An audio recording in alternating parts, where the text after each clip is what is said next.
They thought it would be a joke. They thought it would crush her confidence and give them something to laugh. About 4 weeks, but none of them, not a single. One could have imagined what would happen when the single dad CEO suddenly dropped to one knee. The Seta Pelicata had spent most of her life learning how to be invisible at 26. She was used to standing on the sidelines while louder, shinier people took up all the space. She wasn't dramatic. She wasn't bold. And she never tried to chase the world's version of beauty that felt impossible to reach anyway. She worked quietly at a small bookstore cafe, helping her aunt keep the struggling place alive. By day, she brewed coffee and organized shelves. By night, she curled up with second-hand novel stories she loved but could never afford. It wasn't a glamorous life, but it was hers, still. There was one thing her co-workers noticed immediately: her shyness, and to the cruel ones. Shyness looked a lot like weakness, so when the office girls suggested setting Ella up on a blind date, it wasn't kindness driving them. It was cruelty dressed up as a favor. They whispered when she wasn't listening, laughed at her simple clothes, and rolled their eyes whenever she declined after-work parties. Let's set her up with someone completely out of her league. One of them snorted, and film it when he turns her down. Another added, smirking. They imagined her embarrassment. They imagined her frozen smile. They imagined the laughs they'd get out of it. What they didn't imagine was how wrong they were. Ella had no idea she was walking into a trap. All she knew was that her co-workers told her someone genuinely wanted to meet her. For the first time in years, her heart fluttered. Maybe, just maybe, someone had finally seen her. That evening, the cafe buzzed with quiet energy. Ella stepped inside, wearing her one special dress. Pale blue, soft fabric, tiny hand-sewn flowers stitched carefully along the neckline. It wasn't expensive, but it meant everything to her. She smoothed her hair with trembling fingers, took a deep breath, and clutched her person, aware that this night was about to change her life forever. Her fingers tightened around her small purse like it was the only thing keeping her steady. And then she saw him. Across the cafe sat a man who didn't belong to jokes or dares. He wore a perfectly tailored suit, his frame tall and broad-shouldered, his posture calm but powerful. His eyes, deep and stormy, looked like they had seen loss, responsibility, and long nights of quiet thinking. There was something commanding about him, yet beneath it, something unexpectedly gentle. His name was Daniel Hayes. She didn't know it yet. She also didn't know he was the CEO of a multi-million-dollar company. The moment Daniel saw her, his expression changed. He went still, just for a second, as if something about her stirred a memory he couldn't place. Not attraction, alone recognition. Like seeing a familiar piece of himself reflected back.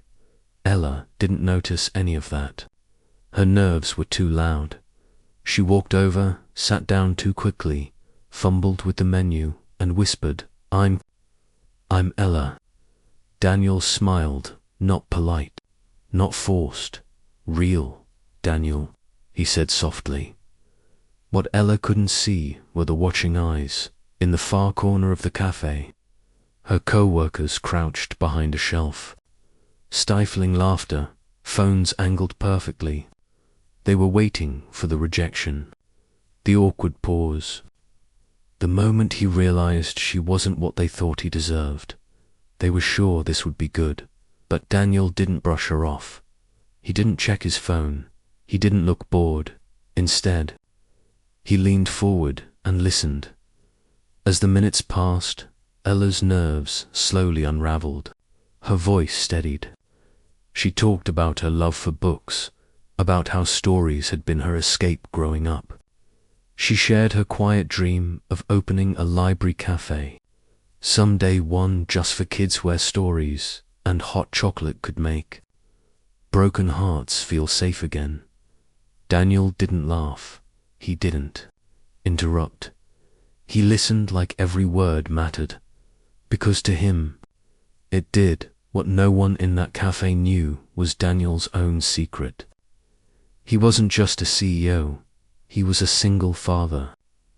3 years earlier, he had lost his wife, suddenly and painfully, leaving him alone to raise his 7-year-old daughter, Lily, and beneath the success, the money, and the flawless image, Daniel carried a loneliness no boardroom could fix. That loneliness followed Daniel everywhere, like a shadow he could never outrun. He had gone on countless dates, elegant dinners, luxury restaurants, women impressed by his money, his influence, his last name. But none of them ever spoke about dreams. None of them talked about kindness or children's laughter, or healing hearts the way Ela did, sitting across from her, listening to her speak with that quiet glow in her eyes. Daniel felt something shift for the first time in years.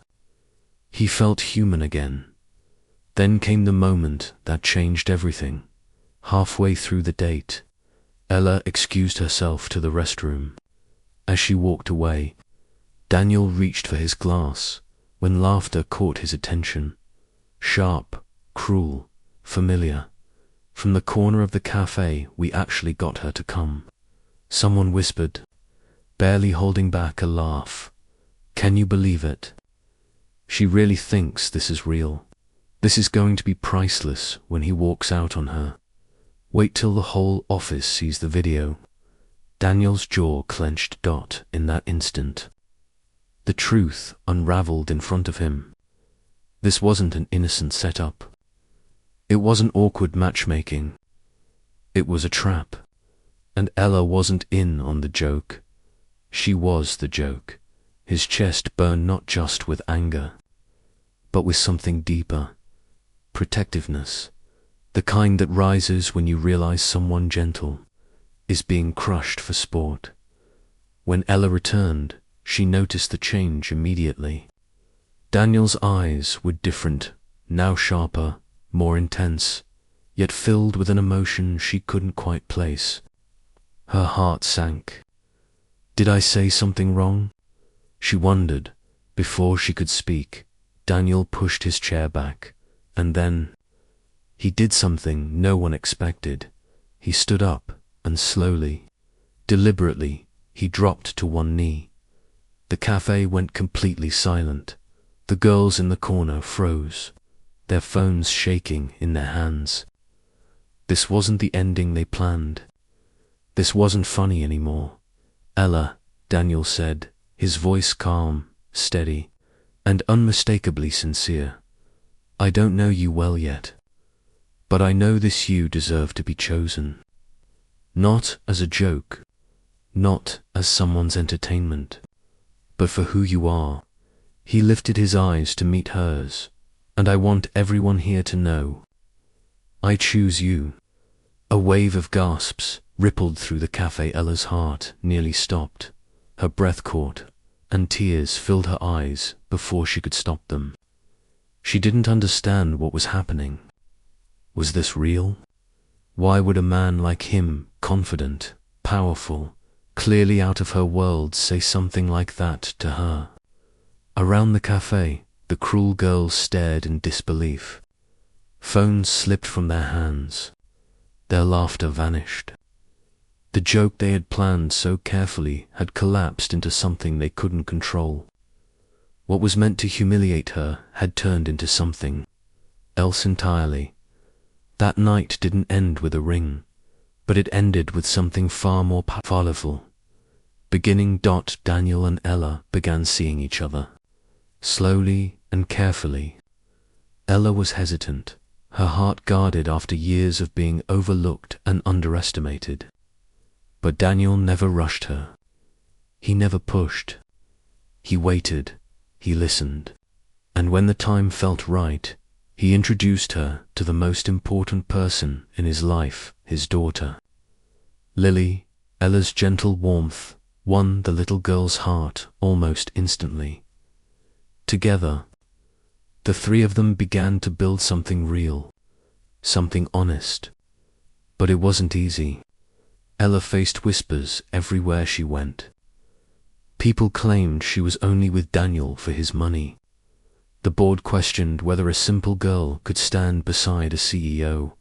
And late at night, alone with her thoughts, Ella battled her own fears, asking herself if she was truly enough. Daniel struggled too. He had to learn how to balance his demanding world with the fragile, precious love he had found. But every challenge only pulled them closer. 2 years later, Daniel took Ella back to the same cafe where it all began. This time, there were no hidden phones, no cruel laughter, no lies. With Lily standing proudly beside him, Daniel knelt once more, but now he held out a ring. "Ella," he said softly, emotion thick in his voice, "you walked into my life when I had stopped believing in love. You showed me kindness when I only knew loneliness. You are not just enough. You are everything. Will you marry me?" Tears streamed down Ella's face as she whispered the word she had once been too afraid to believe in. Yes, Ella's story became more than a love story. It became a lesson for those who tried to break her, and for anyone who has ever felt unseen, unwanted, or unworthy. Because sometimes life sets you up for heartbreak, only for love to walk in when you least expect it. Daniel didn't fall for her beauty, her wealth, or her status. He fell for her kindness, and that made all the difference.